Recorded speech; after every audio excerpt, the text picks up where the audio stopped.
We're going to talk about Business Math A Unit 6 today.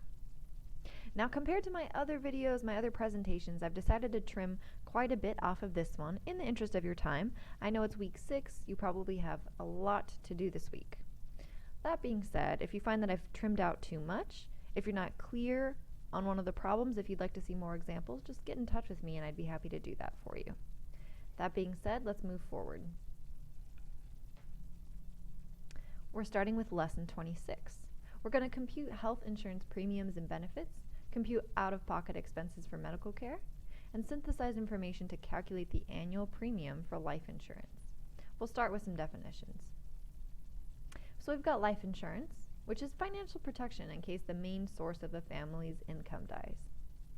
Beneficiary, the person who receives money from a life insurance policy. Limited payment policy, a whole life insurance policy that is paid up after a specified number of years.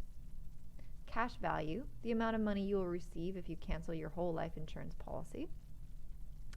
Health insurance, which provides financial protection against overwhelming medical expenses. Copayment, a predetermined flat fee you pay for healthcare services. Deductible, the amount of money you must pay each year before your insurance company starts paying. Preferred Provider Organization, or PPO, a group of selected healthcare providers who offer comprehensive services at preset reimbursement levels. And finally, a Health Maintenance Organization, or HMO, which is a prepaid health plan in which care providers contract with, or are, employees of the HMO to provide you with services. Feel free to pause the video and take a moment to reread these and write them down. Alright, so health premiums. We've got our equations, and as usual, it makes more sense to explain the equations as we're using them. So we'll be using employees' contribution, employees' percent, deduction per pay period. So for example, Guadalupe is employed at Johnson & Company. She has a membership in her company's health insurance program. The annual premium is $4,680. Guadalupe's employer pays 75% of the total cost. Her contribution is deducted from her paycheck. What's her annual contribution? Start with finding the percent that the employee pays, okay? And before you dive into it, always remember to keep your eye on what you're solving for. So our aim is to get to annual contribution. We're going to start by finding the percent that the employee pays. So if your employer is paying 75%, that means you must be paying 25%. Next, we find the amount that she's paying. So if the total premium is $4,680 and we're paying 25% of that, we multiply and we find that our contribution is $1,170. So again, we start by finding the percent that the employee pays based on how much the employer is paying, and then we take that employee amount and multiply it by the total premium to find the annual contribution. Okay.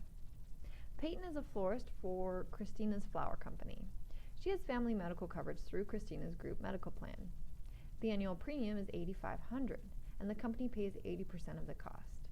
How much does she have deducted from her semi-monthly paycheck for medical insurance? So once again, we'll start by finding the percent the employee pays. So if the employer is paying 80%, the employee must be paying 20%. 20% of what? Well, 20% of that annual premium. So the annual premium is $8,500. So we multiply that by 0.20 and we find that the employee's contribution is $1,700. Now that is the annual contribution. Notice that we were asked how much does she have deducted from her semi-monthly paycheck. So how many semi-months are in a year? Well, 24, right? If you get paid twice a month, and there are 12 months in a year, that's 24. So we take 1,700, divide by 24, and we find that her semi-monthly deduction is $70.83.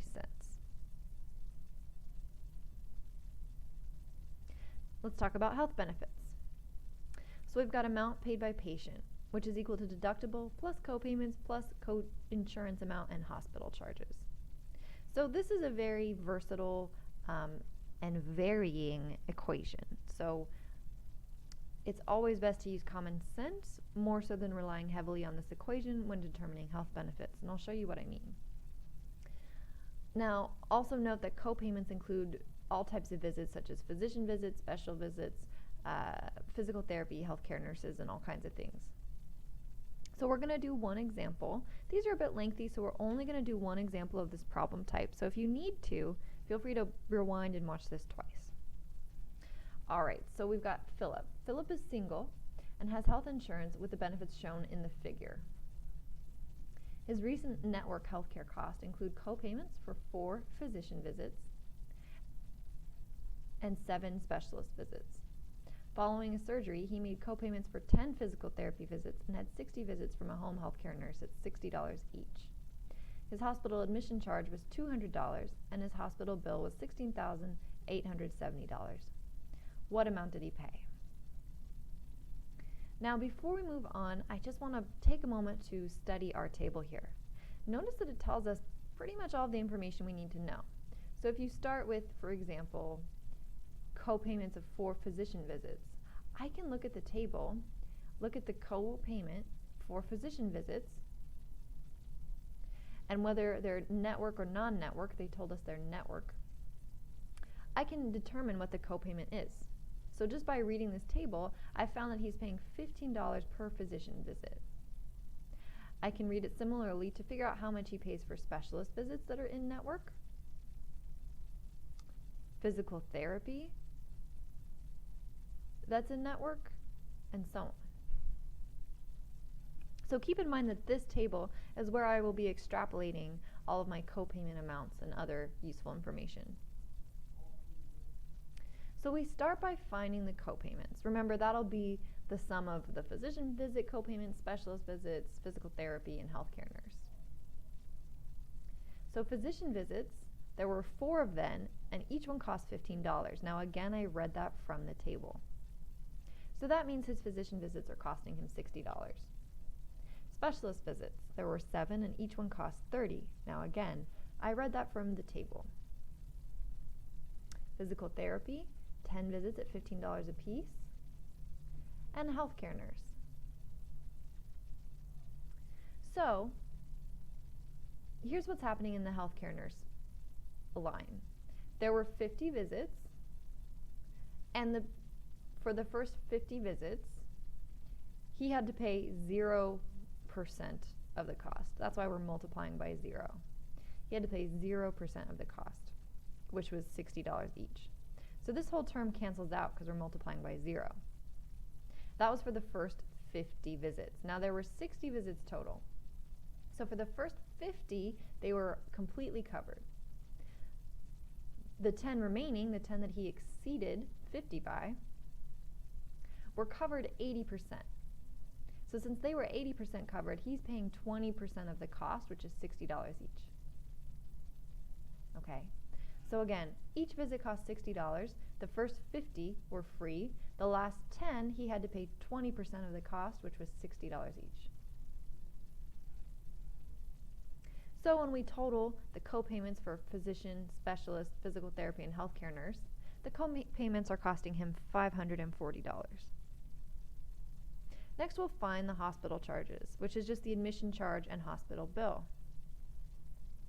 Hospital charges, $200 admission charge, and we're paying 20% of the hospital bill, which gives us $3,574 for our hospital charges.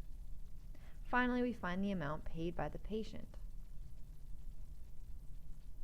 So we've got that $275 deductible, $540 in co-payments, and $3,574 in hospital charges, which gives us a final amount of $4,389. Now, unfortunately, I couldn't leave the table on the screen. There wasn't enough space. So again, I encourage you to pause this, maybe go back, look at the table, and make sure you understand how I read it and where I got all of the information from. I have another example, just like this one, posted as a YouTube video in your teacher notes for lesson 26. So feel free to go watch that example as well. Okay, term life insurance. So annual premium is the number of units purchased multiplied by premium per $1,000. This will make more sense when we use the example.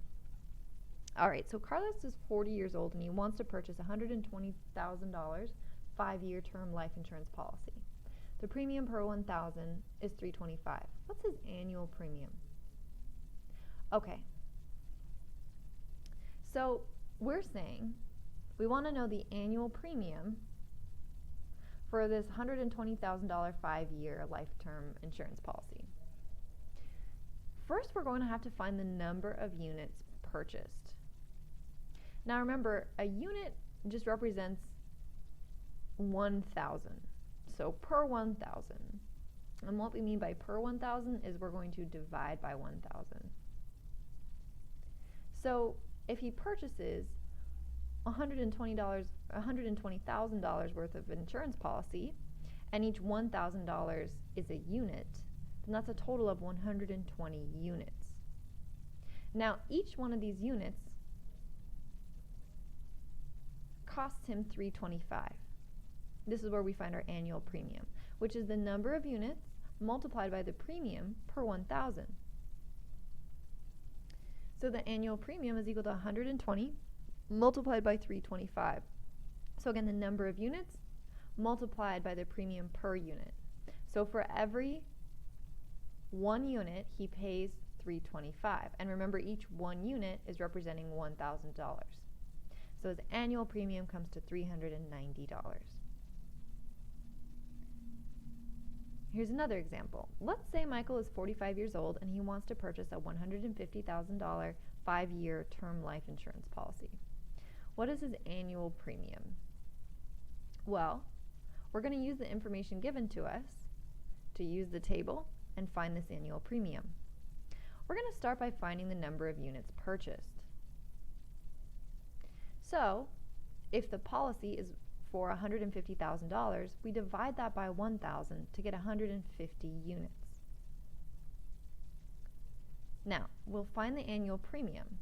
Remember, annual premium is equal to the number of units purchased multiplied by premium per 1,000.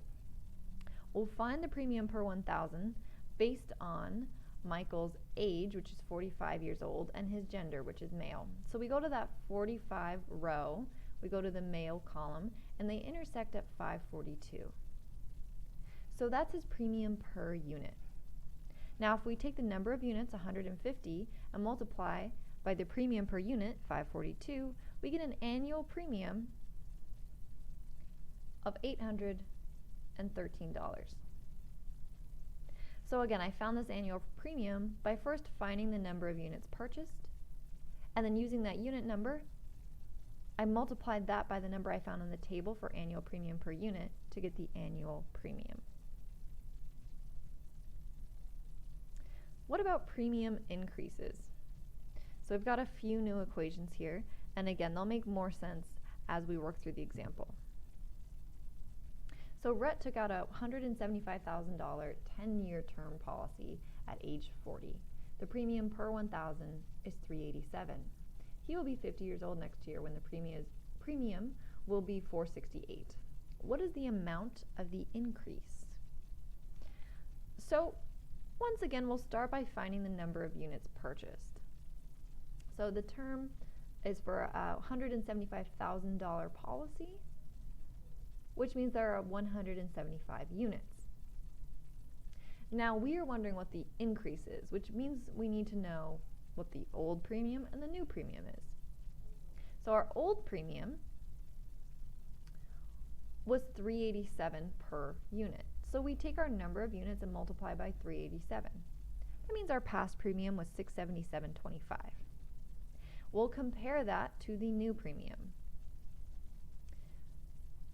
So it'll be the same number of units, but the new price was $468 per unit. So we multiply 175 by 468, which means our new premium will be $819. To find how much we've increased by, all we have to do is compare $819 to $677.25. So we find the difference by subtraction, which is $141.75. So that's the increase in premium. Now again, notice that this is the same type of problem we've been doing. We just added the extra step of comparing a current rate to a future rate and finding out how much more we'll be paying. Let's do one more increase example. So let's say Link took out a $160,000 10-year term policy at age 45. The premium per 1,000 is $418, and he will be 55 years old next year when the premium will be $647 per unit. What's the amount increase? So again, we'll start by finding our old annual premium and comparing it to the new one. To do that, we need to know the number of units purchased. So the amount purchased is $160,000. Now if each unit is 1,000, we divide by 1,000 to find that the number of units is 160. We take the number of units and multiply by the premium per 1,000. Now the premium per 1,000 for the original policy was $418. So we multiply that past number of units purchased by the past premium amount. We find that our past annual premium was $668.80. Now let's find what the new premium will be. So we have that same number of units, the policy amount hasn't changed, but our premium has increased to $647 per unit. So we multiply the number of units by 647 to find that the new premium is going to be $1,035.20.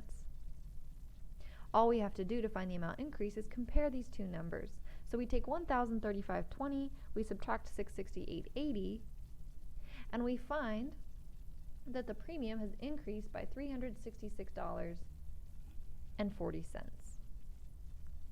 So again, to find the amount increase after that premium per unit changed, we started by finding the number of units purchased, multiplying by the premium per unit for the old one, multiplying by premium per unit for the new one, and then comparing the two to find the difference. Okay, let's talk about whole life insurance. Jeffrey is 35 years old and he wants to purchase a whole life policy valued at $120,000. We're going to use this figure to calculate his annual premium. All right, so just as before, we need to know how many units he purchased. So if the policy is for $120,000, once again we'll divide by 1,000, and he purchased 120 units. Now we use the table. So we know Jeffrey is 35 years old, and we know that Jeffrey is a male. So we look for where those two overlap. So we went to the age 35 row and the male column. They overlap at 15. So that is going to be our premium per 1,000. So we take the number of units, multiply by that premium per 1,000, and we find that the annual premium is going to be $1,800.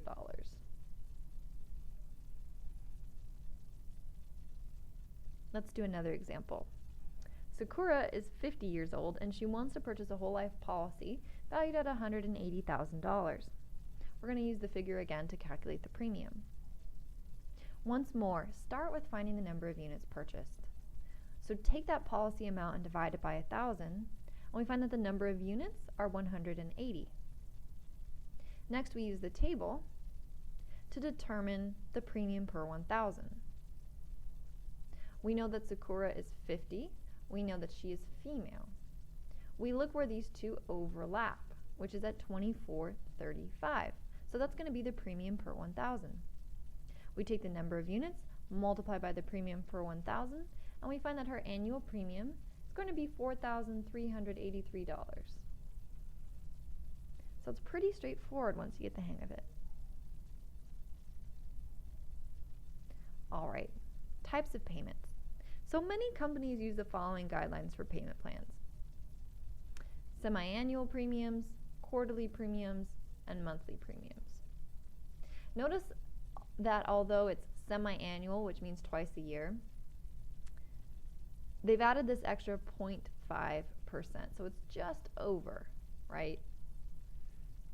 So for quarterly, for example, 25% would be a quarter, but the actual rate is just over a quarter.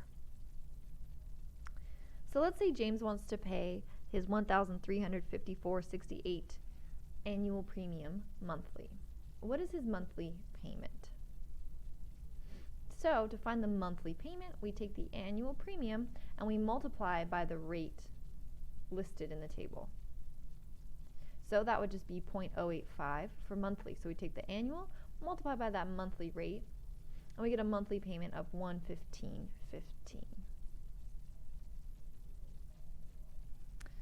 Let's say Brian has a limited payment insurance policy until age 65, and his annual premium is $1,025. Now he wants to pay the premium quarterly. The quarterly premium is 25.7% of the annual premium. What are his quarterly payments? Now this time notice that the premium given is a little different, 25.7%. So that's the figure we'll use for annual premium. So we took his annual premium amount. We're multiplying it by that percent for quarterly premiums, which was given to us as 25.7%. So we convert to a decimal. And we just carry out the multiplication to find that his quarterly payment would be $263.43, excuse me. Okay, let's move on to lesson 27. Now before I dive into this, remember, if I went over anything in lesson 26 too quickly, just rewind it, watch it again, or contact me and I can explain things in more detail. So for lesson 27, we're going to talk about stocks. We're going to calculate the cost, profit, loss, and dividend of stock investments, and we're going to be able to find current prices of stock. A stock certificate is proof of ownership in a corporation. A stock is a share of ownership in a corporation. Dividend is money earned as a shareholder of a corporation, so it's the money your stocks are earning you. Profit is simply the amount of money made on a product over what you initially invested. So for example, if I invested $15 in Disney and I got a check, I decided to cash out my stocks, and I got a check for $16, my profit is just $1. It's the amount of money I made over the initial amount invested. A loss is when the money you receive doesn't actually equal the amount you initially invested. So let's say I invested $15, I cashed out and I got a mailed check for $2. Well, then I lost money because I'm only getting $2 back from my initial $15 investment. So the cost of stock is equal to the number of shares multiplied by the cost per share, and the total paid is just the cost we pay for the stocks plus whatever commission we owe our broker. For example, Vanessa purchased 250 stocks at $8.68 per share, and her online broker charged her a commission of $15. To the nearest cent, what is the total amount that she paid for the stock?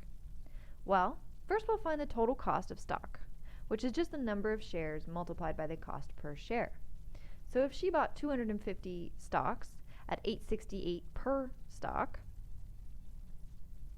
then the cost was $2,170. We just take that number and add that to whatever she paid in commission, which we're told was $15. So we take the cost of stock, add $15, and we find that the total paid is $2,185.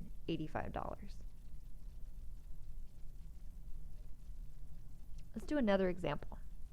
Let's say Susie bought 1,200 shares of stock for $30,816, and she sold the stock for $25 per share and paid a sales commission of $24. So what is her net profit or loss? Okay. First, we'll find the net sale.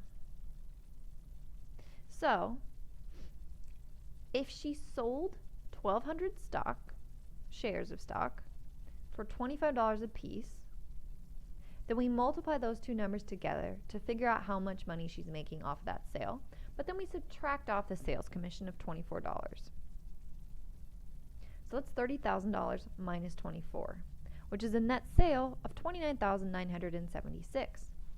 But notice that her initial investment was higher than that, right? It was $30,816. So that means her net sale was actually lower than her initial investment. So she actually lost money. So if I subtract the two, I find that she ended up losing $840, which is a pretty modest loss for her investment, but a loss all the same. Stock dividends. So we're going to practice using total annual dividend and annual yield. Let's say Thomas owns 350 shares of Orlando Company stock. The stock ranged from a low of $57.65 to a high of $61.68. The annual dividend is $2.53. What's the annual yield based on the high? So annual yield is just annual dividend per share divided by cost per share. So we'll start there. The annual dividend per share we were told was $2.53, and the cost per share, the high, was $61.68. Again, this is based on high. So we find that the annual yield is 0.0410. Now we take that number, and that is our annual yield based on the high. We could have also done annual yield based on the low, but we just weren't asked to do that. So again, our annual yield based on high, we convert from decimal to percentage, is 4.1%. Matthew owns 450 shares of Matthew's hot dog stocks, which he purchased for $42.72 a share. If his dividends are $1.29 a share, what is the total annual dividend? Remember, total annual dividend is annual dividend per share multiplied by the number of shares. So, the dividends are $1.29 a share.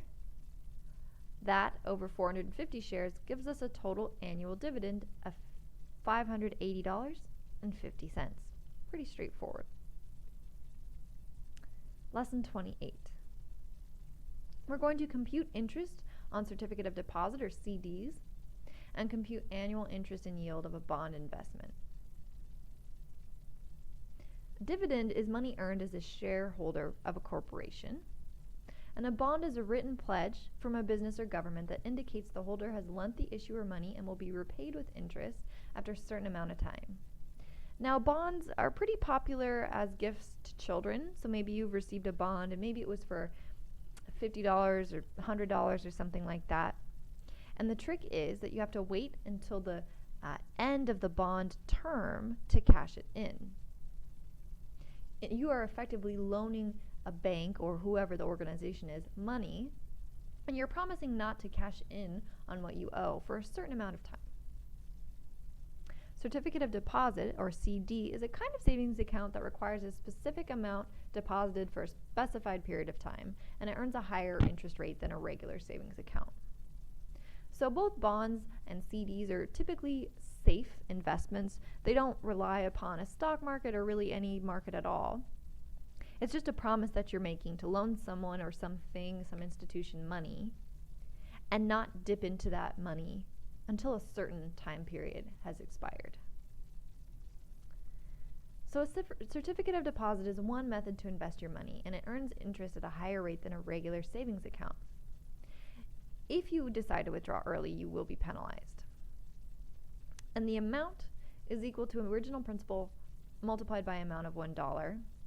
Compound interest is amount minus original principal. So these are equations that you've seen before, and we're going to reuse them for dealing with CDs and bonds. So let's say that Richard invests $7,650 in a 5-year certificate of deposit that earns interest at an annual rate of 6% compounded daily. The amount per $1 is 1.3498255. So if you remember those tables we were using before, this number just came from a table. If you remember doing the amount of $1 when we were dealing with compound interest, we're asked to find the interest earned to the nearest cent. So all we have to do is take our original principal and multiply by the amount of $1. So this is essentially a rate. So we're multiplying by that rate, and we find that our new amount is $10,326.17. So it's pretty cool if you decided to invest. So this is essentially a savings of yours that you intend not to use. So let's say you had some spare cash in your savings account that you don't ever plan on using, or don't plan on using in the near future. You could put that in a CD in this case it was a 5-year CD, and just let your money accrue interest just for sitting in that account. So it's a pretty easy way to make your money earn some more money. Now, we'll find the compound interest, which is just how much money did this investment actually earn him. So he initially put $76.50 in this account, and he ended up with $10,326.17, which means by letting his money sit in an account for 5 years doing nothing, he earned $2,676.17. Let's do another example. Let's say Catherine invested $8,000 in a 3-year CD that pays 6% interest compounded monthly. What is the amount of interest that Catherine will earn when the CD matures? Well, we need to start by finding the rate per period. So this interest is compounded monthly. So we take that 6% APR, convert to a decimal, and divide by the number of periods per year. So the rate per period is 0.005. Now we find the number of periods. So 3 years at 12 times a year gives us 36 periods. And we put that in our compound interest formula. So $8,000 was our original principal, 0.005 is our rate per period, and 36 is the number of periods that pass during the entire investment. Start by combining the terms within the parentheses, then take care of the exponent and finally the multiplication. And we get our amount as $9,573.44. So how much money did this account earn? Well, we compare to the original investment of $8,000, and we find that Catherine earned $1,573.44 purely by letting her money sit in an account for 3 years. Holly can invest $7,000 in a 4-year CD at 5% compounded monthly, or a 4-year CD compounded daily. Determine the amount of maturity of each investment. What is the difference in the amounts? So this is a great question because you might be faced with different investment possibilities, and we need to know which one is going to be the best. So let's look at the first option. The first option was that she could invest in a 4-year CD at 5% compounded monthly. Okay, so we take the amount, which is equal to original principal times amount of $1. So for 5%, we take 1.220895. We find that the amount is $8,546.27. Now remember, all we did was take the amount, look at the rate, and we're looking at the monthly. Okay, so the amount in this case was $8,546.27. For the second option, which is our daily, we go back to our row, 5%, we take the daily figure and we plug that in here. We do our multiplication. It looks like our amount for daily earned us just a little bit more. Let's find out how much. So we take our $8,549.70, we subtract our $8,546.27, and we find that the difference in the investments is $3.43. So not a major difference, but you might as well earn that extra $3. So the daily investment, or the investment with compounded daily, is going to accrue a little bit more interest than that compounded monthly. Okay, let's do another. So Cindy can invest $15,000 in a 4-year CD at 5.25% compounded quarterly or compounded monthly. Determine the amount of maturity at each investment. What's the difference? Okay, so let's look at the first option, which was compounded quarterly. So we're going to use this 5.25% row. We're going to start by looking at the quarterly number. So we plug in our quarterly number, we multiply by our original principal, which gives us $18,479.91. Now let's look at the second option, which was compounded monthly. So now we'll look at the monthly figure. We'll multiply that by our original principal. We get $18,496.70. So which one was a better investment? Sounds like the second one, right? So we take our second option, which was $18,496.70. That was the option for monthly. And we're going to subtract off our quarterly option, which was $18,479.91. And the difference between the two is $16.79. So it turns out that investing in our monthly CD is a little bit better than the quarterly one. And if you remember in the last one, in the last example, our second option again, our daily, was a little bit better than our monthly. So $16.79 doesn't seem like a lot, like it's not a major difference, but can you imagine if you were investing much bigger numbers? So maybe instead of $15,000 you were investing $150,000. Okay, you can see how as the scale of the numbers you're investing increases, differences like this would grow, and it really would matter what type of compounding you were getting on your investment. Last thing we're going to talk about is bonds. So a bond is a written pledge that you will be repaid for a specified amount of money plus interest. When you invest in a bond, you do not become a part owner of a corporation.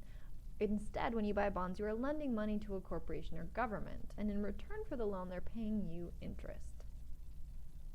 So, for example, so here's a $50 bond.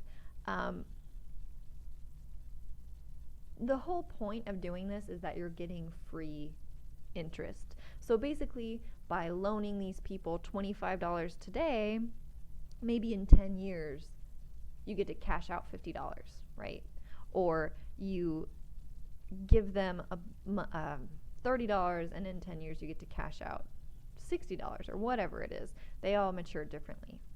But the whole point is that you're making money simply by waiting to cash in.